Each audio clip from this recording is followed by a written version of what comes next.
New tonight, deputies had to kick a suspected squatter and her kids out of a house that used to belong to Deltona's mayor. But the woman claims she had a right to be there. The house on Page Court in Deltona is now owned by the bank. Channel 9's Kenneth Moten was there when the deputies forced Maria Torres and her family to move out.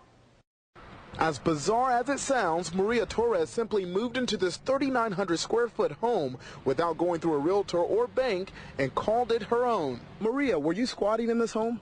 Actually, no, I had taken adverse possession. Torres mentioned adverse possession quite a few times. It's a little-known Florida law which allows homeowners to claim a piece of adjacent land if they've paid taxes on it or taken care of the property over a period of time. Volusia County Sheriff's deputies who kicked Torres out of the house on Page Court say that law doesn't apply to her after she apparently got into the vacant house and changed the locks.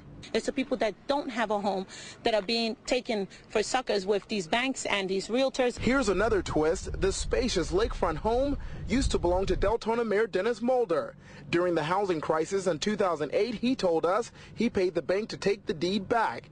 Neighbor David Morocco says the house has been empty until a few days ago when Torres and her 7 kids moved in. Move into an empty home and not pay a mortgage? So what's the country going to?